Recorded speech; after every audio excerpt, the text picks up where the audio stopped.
I'm pretty proud of the fact that in the last 2 months I've turned a barren, stony wasteland into this without a great deal of gardening experience, any for that matter. And in fact, the more I delve into the how-to guides, the more I realise how many basic rules I've broken along the way. Maybe not broken as such, more adapted to suit my situation, and perhaps I ignored the odd one. But I thought you might be interested in what I did and how, in spite of everything, I've ended up with this lawn, in case you were planning something similar.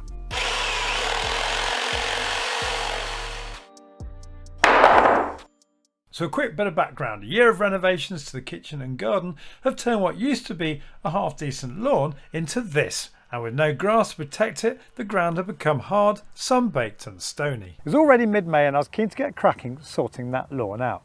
Why? Well, because in the UK they recommend the best time to sow lawns is in spring, which is March to May, and in early autumn, i.e. September to October. Mind you, the weather's been so rubbish here in the UK this summer with so much rain and so little heat. I've even got away with sowing this a few days ago and we're now in mid-July. But anyway, more on that in a minute. So back to the old lawn. It's a good idea before you do anything to clear the area that you're sowing of any weeds that are already there. And advice that I was given recently by a company I bought some of these plants from was that you want to treat the weeds and then wait for those to die, and then there'll be a secondary growth. Treat that as well, and at that point you can pretty much guarantee that you've got a weed-free surface to work on. And what have I done in the past? Well, I got so sick of buying those little green tubs of Roundup from, I don't know, B&Q and have them sort of running out within the space of a couple of hours. I bought myself this backpack sprayer, I think from Screwfix 4 or 5 years ago, and Gallup 360. And the great thing about this is it's powerful and you can dilute it, so you don't actually use a lot. Again, I've had this about 5 years now, it's nearly finished. That way you can spray all the weeds on your lawn. Some people get a bit funny about using spray, using glyphosate poisons. As long as you're fully PPE'd up with gloves and some sort of mask, I think you're absolutely fine. So the weeds were all gone, but what next with that ground? Well, it needed levelling. The dry, compacted soil needed loosening and the stones needed stripping out. But help was at hand.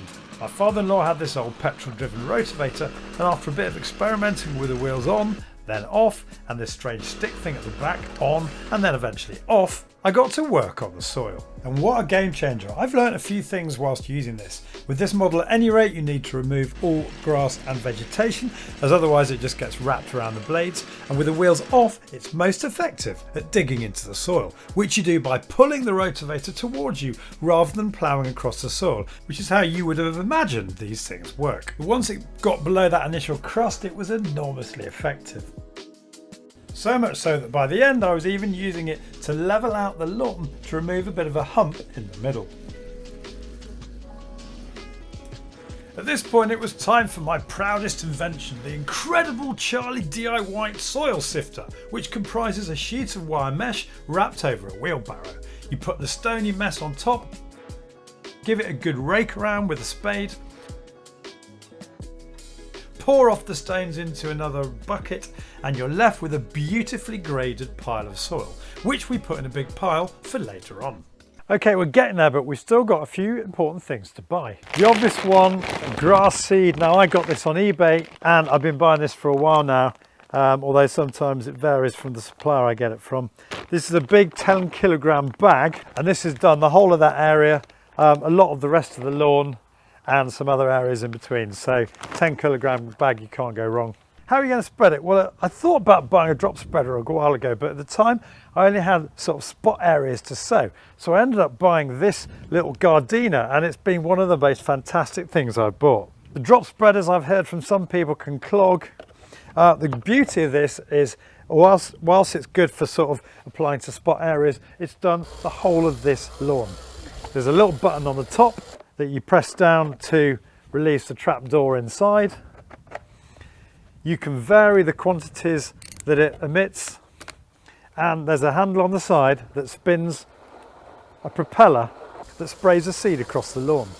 And why this is so good is because I also used it for the other thing that I forgot to buy, or rather I didn't realise I had to buy, which is this pre-lawn seed starter fertiliser. And the great thing is you can put this in your spreading machine, turn the dial down to the minimum, which means the trapdoor only opens a small amount when compared with how you'd use it for grass seed. And then you can spread this before you apply your seed. But if, like me, you forget or just didn't know existed, you can also apply it up to 6 weeks after sowing the seed. When should you sow the seed? I don't mean what time of year, because we've already talked about that. The really clever thing to do is to wait until it's raining, or just after it's rained. And that's what I've tried to do on all the areas that I've sown around the garden.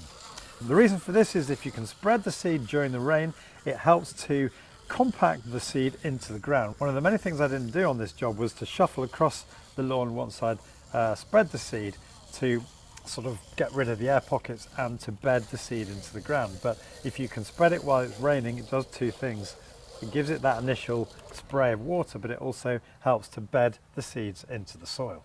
And we've been so blessed, never thought I'd hear myself say that, with the rain this summer. And with that and the relatively low temperatures, certainly in my experience, it's created the perfect environment for a new lawn to grow in. Next up, and again something that I don't often see recommended, I like to spread a thin layer of soil on top of the grass seed. And that's why the pile of soil that my soil sifter created came in so handy. Now, the gardening gurus out there will probably say you don't need to do this if you compact the seed properly into the soil. But the reason that I do it is I've got a lot of wildlife around here. I've got some very hungry wood pigeons. And of course, at this time of the year when birds are nesting, every bird under the sun is trying to find easy food. And I find by spreading a bit of soil on top, it disguises the grass seed and stops most of it being eaten. I've got one of these which is reasonably effective at keeping the pigeons off the patio, and Sam on my Discord forum has this one which is brilliant as you can get the birds to water your lawn for you. And here's a time lapse with a bit of music to show you how the lawn gradually grew from the 13th of May right through to today, the 18th of July. What about watering? Well, they say you should water the grass twice a day, morning and evening, during the germination phase, certainly for the first 6 weeks or so until your lawn is well established. This is something I've also been blessed with in this rubbish weather we've had this summer. It's ironic, isn't it, that we're chatting about rubbish weather and it's absolutely beautiful today, because we've had so much rain, and I was quite fortunate that after I had sown that main lawn we've just been looking at today, we had so much rain over the next few weeks. In fact, one day we had so much rain that it actually washed all the soil down onto the patio.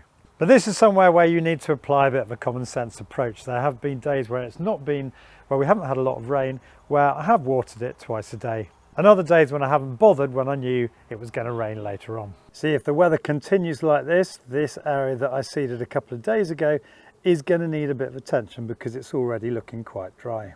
And although this is obviously not the time of year to be sowing the grass seed, because this isn't a typical summer, I'm finding that the seeds are germinating within 3 to 4 days, which is pretty amazing. Now, the eagle-eyed amongst you would have noticed that as the grass was growing, certain areas were slightly more patchy than others. Maybe the birds were helping themselves, maybe I didn't spread enough seed. This is fine and actually to be expected, and what I did was simply go back and applied more seed and indeed a little bit of fertiliser to these patchy areas. And the great thing this time round, the birds don't really know you've done it, so they're less likely to try and eat it. And there's still the odd area I'm adding extra seed to now. And what about mowing? Well, you wait until the grass is 7 to 8 centimetres tall, so the roots are thickening up nicely before mowing, making sure not to remove more than 20% of grass in the first cut. Since then, I've been careful not to remove more than a third of the blade of grass, keeping the mower on the second highest setting.